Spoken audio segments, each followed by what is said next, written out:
नमस्कार। मैंने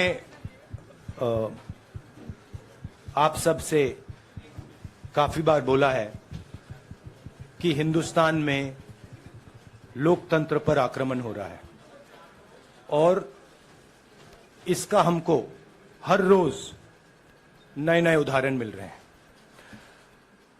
सवाल मैंने एक ही पूछा था,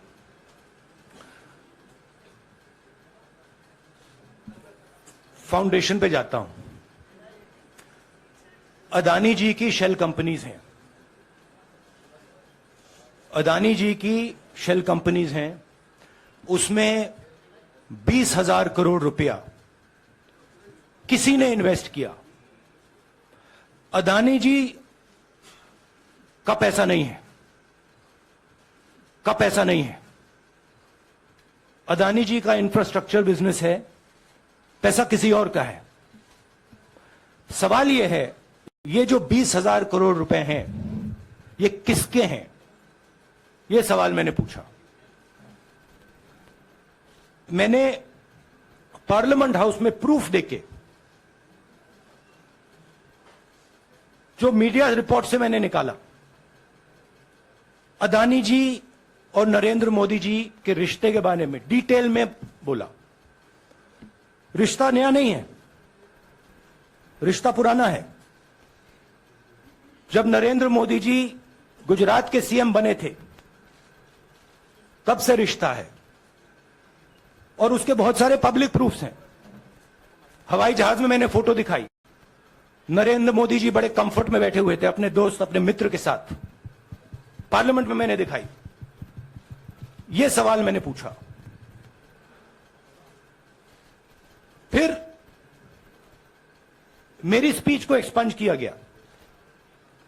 मैंने स्पीकर को डिटेल चिट्ठी लिखी, पॉइंट बाय पॉइंट, कि मैंने कहा कि एयरपोर्ट्स अदानी जी को रूल बदल के दिए गए हैं। ये लीजिए रूल की कॉपी, उसको बदला गया है। चिट्ठी लिखी, कोई फर्क नहीं पड़ा। फिर मेरे बारे में मंत्रियों ने पार्लियामेंट में झूठ बोला, बोला कि मैंने विदेशी ताकतों से मदद मांगी। मैंने ऐसी कोई बात नहीं की है। मैंने कहा स्पीकर से, मैंने जाके कहा, स्पीकर सर, पार्लियामेंट का नियम है कि अगर किसी मेंबर पर कोई एक्यूजेशन लगाता है तो उस मेंबर को जवाब देने का हक होता है। मैंने एक चिट्ठी लिखी, उस चिट्ठी का जवाब नहीं आया। दूसरी चिट्ठी लिखी, उस चिट्ठी का जवाब नहीं आया। फिर मैं स्पीकर के चेंबर में गया।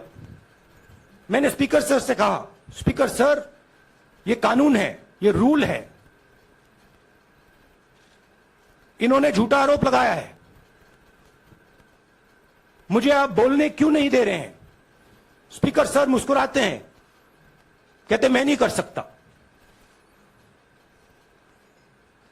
और फिर उसके बाद आपने सबने देखा क्या हुआ।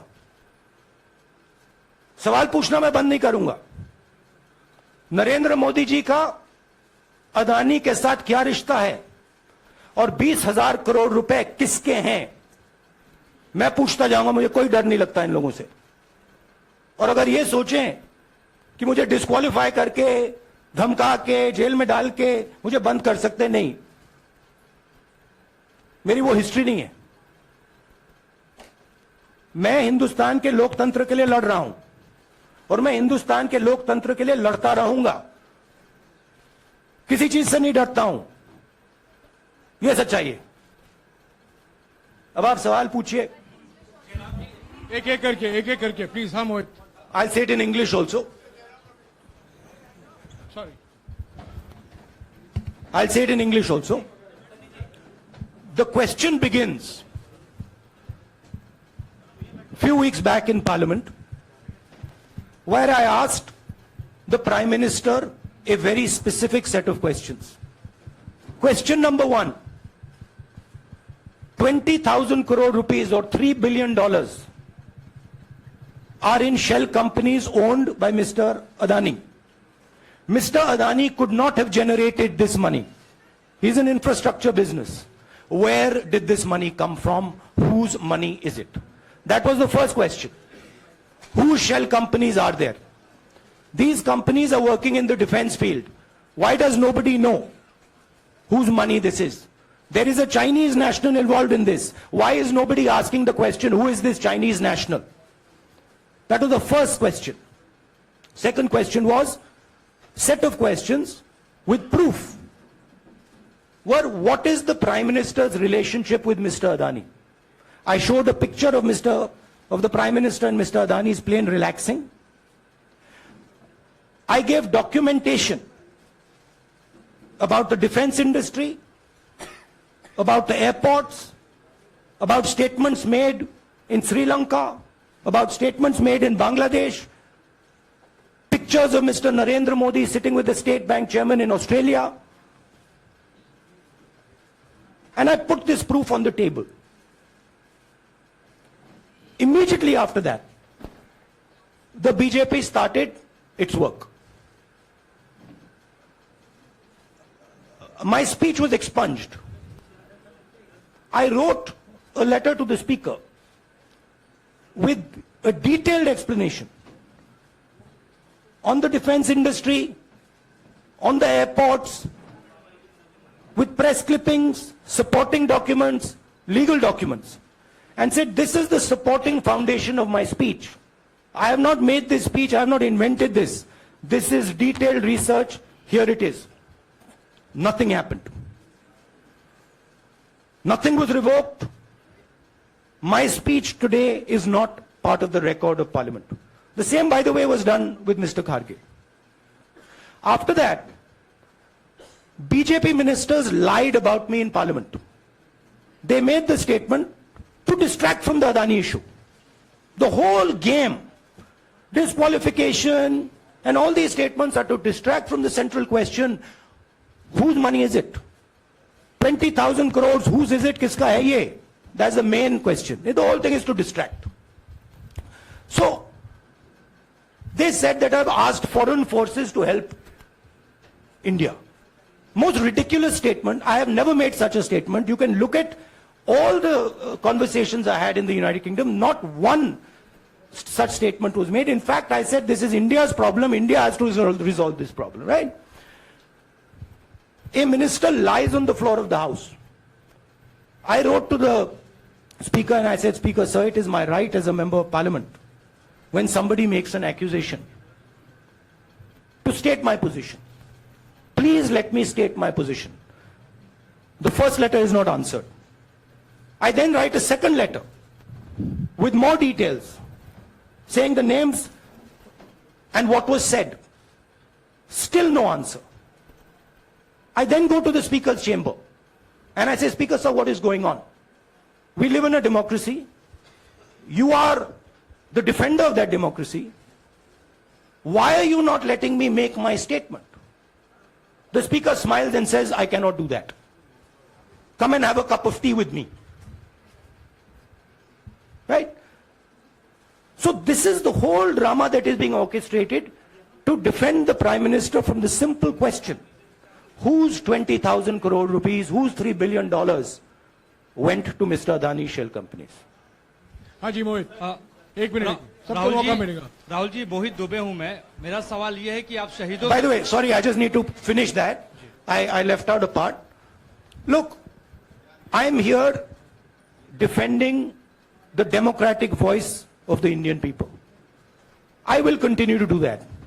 I am not scared of these threats, of these disqualifications, of these allegations, of these prison sentences. I don't care. I'm not scared of them. Okay? These people don't understand me yet. I am not scared of them. They are used to everybody being scared of them. I am not scared of them. Right? And I will continue to ask the question, what is the Prime Minister's relationship with Mr. Adani? It is an old relationship. It is a relationship that began when he was Chief Minister of Gujarat. Mr. Adani constructed the idea of Resurgent Gujarat, organized all that. This is a partnership. It's a close partnership. I'm going to keep asking that question. Rahul ji, मैं मोहित दुबे हूं। मेरा सवाल यह है कि आप शहीदों के परिवार से आते हैं। आपकी दादी भी डिस्क्वालीफाई हुई, जनता के बीच गई, आप सत्ता में वापस आए। आज के दौर में राहुल गांधी भी डिस्क्वालीफाई हो गए हैं, क्योंकि तमाम आपने इश्यूज को उठाया, चीन के इश्यूज को उठाया। क्या राहुल गांधी भी जनता के बीच में जाएंगे और वही वापसी फिर से करेंगे? राहुल गांधी भारत जोड़ो यात्रा में 4.5 महीने जनता के बीच में रहेंगे और वो मेरा काम है, वो मैं करता जाऊंगा।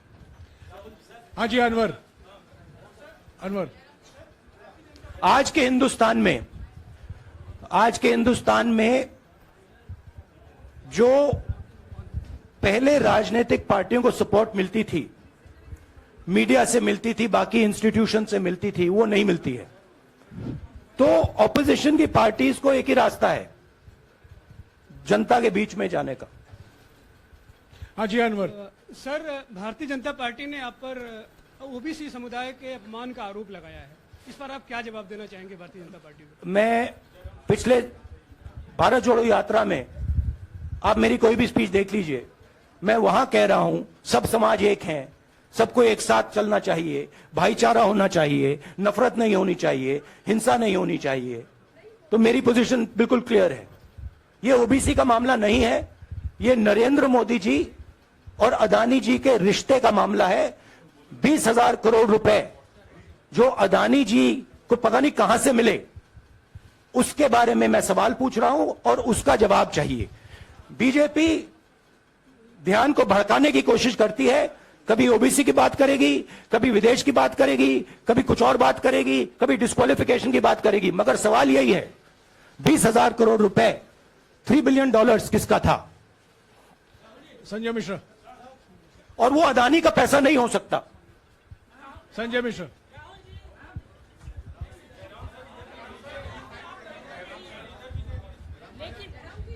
आपने कहा आप डरते नहीं हैं, लेकिन स्टेट के टारगेट पे हैं और स्टेट आपके खिलाफ है, पूरी स्टेट, पूरी मशीनरी आपके खिलाफ है।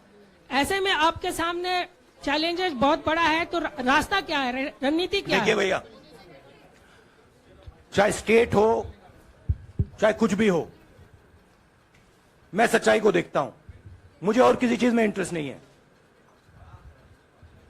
मैं सच्चाई बोलता हूं। राजनीति में यह फैशनेबल बात नहीं है, मगर यह बात मेरे खून में है। मैं और कोई रास्ता निकाल ही नहीं सकता हूं। तो मेरा काम यह है, यह मेरी तपस्या है, जीवन की तपस्या है, उसको मैं करता जाऊंगा। चाहे मुझे डिस्क्वालीफाई करें, मारे पीटे, जेल में डाले, मुझे कोई फर्क नहीं पड़ता। मुझे अपनी तपस्या करनी है। इस देश ने मुझे सब कुछ दिया है। शांत हो जाइए। इस देश ने मुझे सब कुछ दिया है, प्यार दिया है, इज्जत दी है, इसलिए मैं ये करता हूं। हाँ, Supriya. Sir, Rahul sir, BJP के जो लीडर्स आप पे अटैक कर रहे हैं उस पर आप क्या कहेंगे? और इसके अलावा वायनाड, वहां पर जब से खबर गई है, वहां पे लोग बहुत डिसबिलीफ में हैं, प्रोटेस्ट भी इरप्ट हो रहा है। आप अपनी कॉन्स्टिट्यूएंसी के लोगों को क्या कहना चाहेंगे? नहीं, मैंने सोचा है कि मैं अपनी, देखिए मैंने कॉन्स्टिट्यूएंसी में भी बोला कि वायनाड के लोगों के साथ मेरा पारिवारिक रिश्ता है, फैमिली प्यार का रिश्ता है। तो मैंने सोचा कि मैं वायनाड के लोगों के लिए अपनी एक चिट्ठी लिखूं उनके लिए कि मेरे दिल में उनके लिए क्या है। तो वो तो मैं रिजॉल्व कर दूंगा। उनका, देखिए, बीजेपी के नेताओं का काम यही है। देखिए, वो सब नरेंद्र मोदी जी से डरते हैं, कारण आप जानते हो। नरेंद्र मोदी जी ने कहा कि देखिए ध्यान हटाना है। वो सब जानते हैं अदानी जी और नरेंद्र मोदी जी का रिश्ता, सारे के सारे जानते हैं क्या रिश्ता है, सब जानते हैं, मगर डरते हैं। तो अगर नरेंद्र मोदी जी ने उनसे कहा कि भैया ध्यान उधर करो, ध्यान उधर करेंगे। मगर सवाल यही है 20,000 करोड़ रुपए किसका है? हाँ, जैनेंद्र। राहुल जी, पूरी कांग्रेस पार्टी, सर, पूरी कांग्रेस पार्टी ये कह रही है कि आप चाहे वो गुजरात की कोर्ट ने आपको सजा सुनाई या आपका निलंबन हुआ, ये सब कुछ केंद्र सरकार, प्रधानमंत्री के इशारे पर हो रहा है। लेकिन बीजेपी कह रही है कि कानून ने अपना काम किया है। तो जो ये दलील है कि कानून ने आपको सजा दी है और उसी की वजह से आपका निलंबन भी हुआ है, इस पर आप क्या देखिए, कहेंगे? आपको लगता है कि लीगल PM के मैटर इशारे है, पर ये हुआ है। लीगल मैटर है। मैं हिंदुस्तान के लीगल सिस्टम को रिस्पेक्ट करता हूं। मैं लीगल मैटर पे इस प्रेस कॉन्फ्रेंस में बात नहीं करना चाहता हूं। हाँ संजीव, अगर आपके लीगल सवाल होंगे तो आप हमारी लीगल टीम से पूछ लीजिए। Sanjeev 1 minute Sanjeev.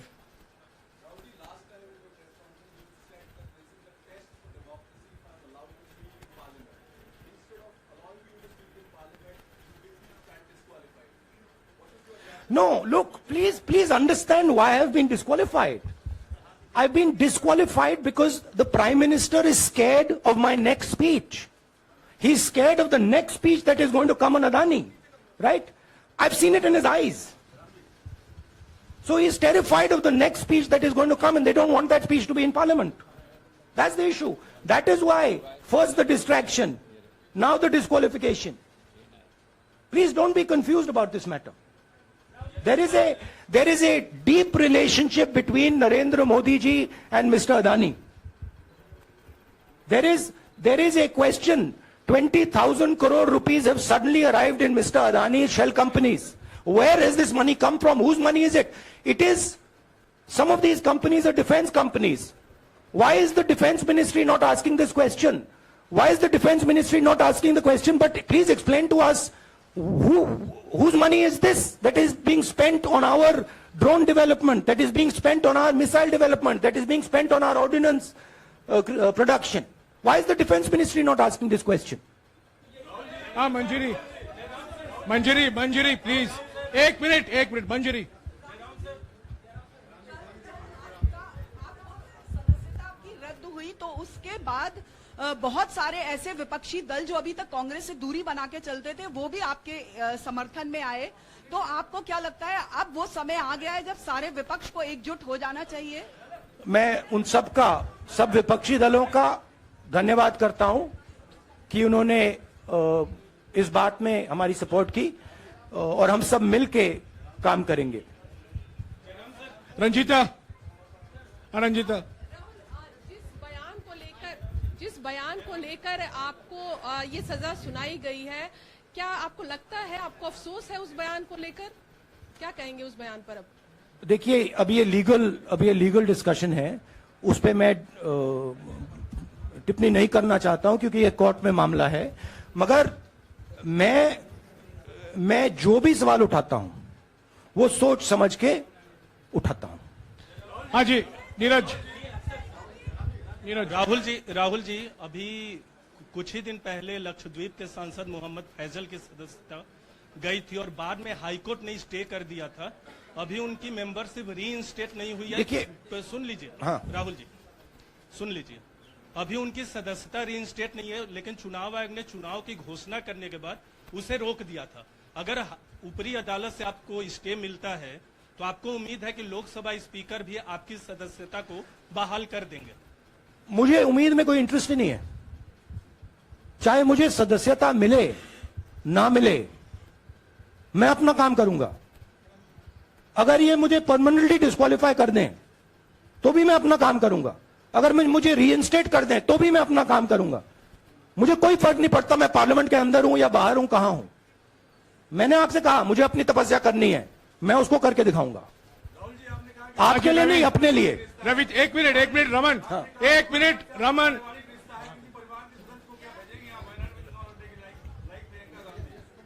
It is not up to me, it is up to Congress president कौन जाएंगे। रवि त्रिपाठी। मेरा सवाल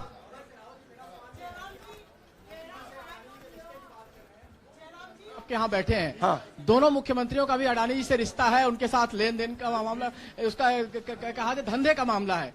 लेकिन क्या धंधे का मामला क्या बात कर रहे हैं? ये धंधा रोकेंगे ये लोग? जिनके पास जो भी स्टेट का उनके साथ नाता है, जो भी बिजनेस चल रहा है, वो बिजनेस रोका जाएगा क्या? देखिए, सिंपल सी बात है, आप डिस्ट्रैक्ट करने की कोशिश मत कीजिए। 20,000 करोड़ रुपए अदानी जी की शेल कंपनीज में कहां से आए? आप इंक्वायरी कीजिए। अगर बात निकली कि हमारे चीफ मिनिस्टर का पैसा है तो इनको जेल में डाल दीजिए। अगर बात निकली तो किसी और का पैसा है तो उसको जेल में डालिए। हाँ Siddharth sir. Rahul sir please Rahul madam sir. 1 minute madam आप लोकतंत्र को समझिए। ये जो पैनिक रिएक्शन इन्होंने किया है नरेंद्र मोदी जी ने, इससे सबसे ज्यादा फायदा मिलेगा विपक्ष को। ये इन्होंने हमें हथियार पकड़ा दिया है। ये आप बात समझिए। ये मोदी जी पैनिक में आ गए कि बात निकल जाएगी, ये 20,000 करोड़ रुपए किसके हैं, डर गए, घबरा गए, इन्होंने पूरा सीक्वेंस शुरू कर दिया। ये विपक्ष को सबसे बड़ा इन्होंने हथियार दिया है राहुल जी, क्योंकि जनता के माइंड में अब एक सवाल आ गया है कि जनता जानती है कि अदानी जी भ्रष्ट व्यक्ति है। अब जनता के माइंड में यह सवाल उठा है कि इस भ्रष्ट व्यक्ति को हिंदुस्तान का प्रधानमंत्री क्यों बचा रहा है। यह मतलब अब सब कुछ बीजेपी के लोग, नरेंद्र मोदी जी सब कुछ इस व्यक्ति को बचाने के लिए क्यों कर रहे हैं। दूसरा सवाल, बीजेपी के लोगों ने कहा कि अदानी पर आक्रमण देश पर आक्रमण है। मतलब इनके माइंड में देश अदानी है और अदानी देश है। बात समझिए। राहुल जी, सिद्धार्थ। राहुल जी, मेरा सवाल आपसे ये सिद्धार्थ। है कि जब आप ये फैसला सामने आया, आपको मैक्सिमम पनिशमेंट जो है इसमें जो हो सकती है वो आपके लिए मुकर्रर की गई। इस बीच कई लोगों ने ये भी कहा, आपके पार्टी के भी एक सांसद ने कहा कि कम से कम जज को ये देखना चाहिए था कि सामने जो शख्स है वो एक गांधी परिवार से आता है। इस पर आप क्या कहेंगे, और आपको लगता है मैक्सिमम पनिशमेंट जो है आपके केस में, मैक्सिमम पनिशमेंट आपके लिए मुकर्रर की गई, क्या आपको इसके पीछे क्या कहना है आपका? वही मैंने कहा, अगर डिस्ट्रैक्शन करना है, मैक्सिमम पनिशमेंट की तो जरूरत है। मिनिमम पनिशमेंट से बात थोड़ी बनेगी। मैं तो सोच रहा था भैया 5 साल होते, 7 साल होते, 10 साल होते, वो भी मिल जाता। मुझे क्या फर्क पड़ रहा है यार Rajdeep,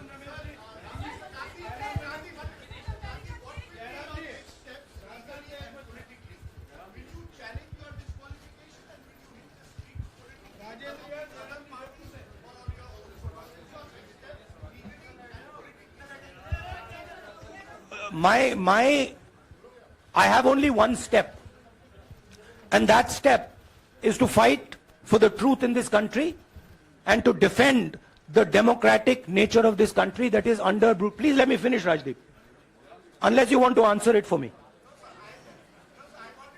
You do that also sometimes. Yeah. So my job, as I see it, is to defend the democratic nature of this country. And I will do whatever I have to do to defend the democratic nature of this country. What does that mean? That means defending the institutions of this country. That means defending the voice of the poor people of this country.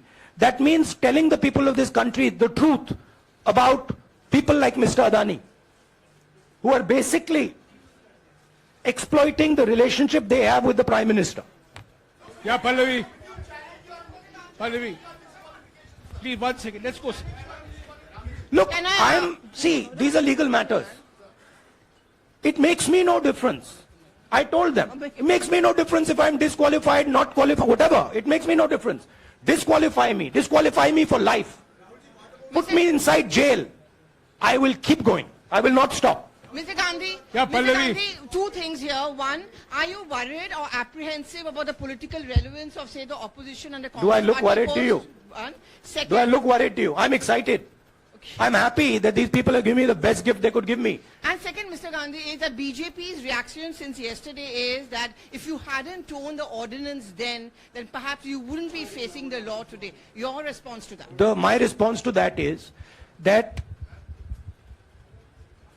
when somebody is guilty of something, they want to distract everybody's attention.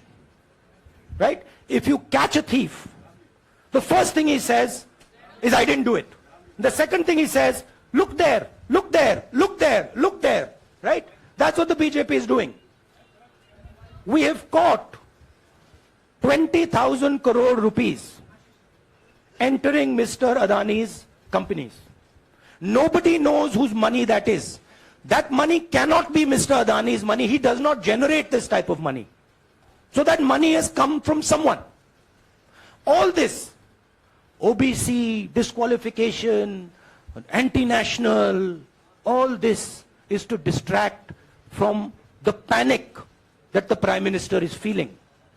That his relationship with Mr. Adani is going to be exposed. Let me tell you, that relationship is going to be exposed. Nobody is going to stop that. It is going to happen. Because the opposition is going to press this thing until we find the answer.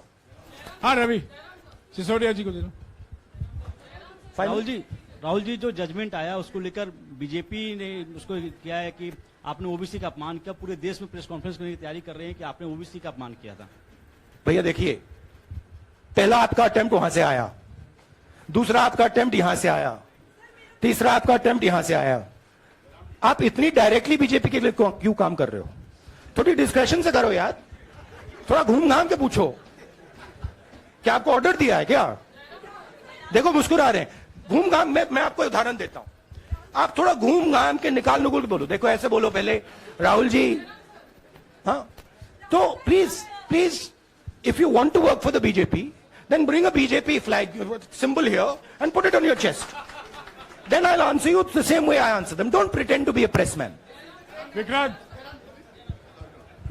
Rahul ji हवा निकल गई। Rahul ji, BJP के लोग बार बार ये बात कहते हैं कि आपने जब विदेश में जाके भाषण दिया तो उन्होंने कहा माफी मांग लेते। अभी कहा कि कोर्ट में आपसे कहा कि आप माफी मांग लेते। तो जब ये लोग कहते हैं राहुल गांधी माफी मांग लेते, तो राहुल गांधी क्या सोचते हैं? राहुल गांधी सोचता है मेरा नाम सावरकर नहीं है, मेरा नाम गांधी है। गांधी किसी से माफी नहीं मांगता। और मैंने कहा, पार्लियामेंट हाउस में कहा कि भैया मुझे बोलने दीजिए ना, एक बार तो बोलने दीजिए। 2 बार चिट्ठी लिखी, तीसरी बार मैं पर्सनली स्पीकर से जाके कहता हूं, स्पीकर सर प्लीज, आप डेमोक्रेसी के लोकतंत्र के आप प्रोटेक्टर हैं, मुझे बोलने दीजिए। मुस्कुरा के कहते हैं भैया मैं तो नहीं कर सकता। आप नहीं कर सकते तो कौन कर सकता है? शायद मुझे जाके मोदी जी से पूछना पड़े, वो तो करने नहीं देंगे।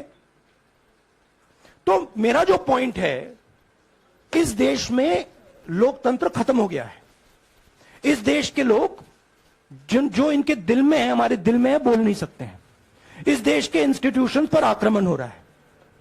और उस आक्रमण का मैकेनिज्म क्या है? उस आक्रमण का मैकेनिज्म नरेंद्र मोदी जी और अदानी जी का रिश्ता है, वो फाउंडेशन है।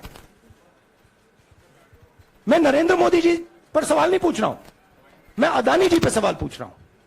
बीजेपी अदानी जी को क्यों प्रोटेक्ट कर रही है? आप नरेंद्र मोदी जी को प्रोटेक्ट कीजिए। मैं अदानी जी पे पूछ रहा हूं, आप अदानी जी को क्यों प्रोटेक्ट कर रहे हो? आप इसलिए अदानी जी को प्रोटेक्ट कर रहे हो क्योंकि आप ही अदानी हो।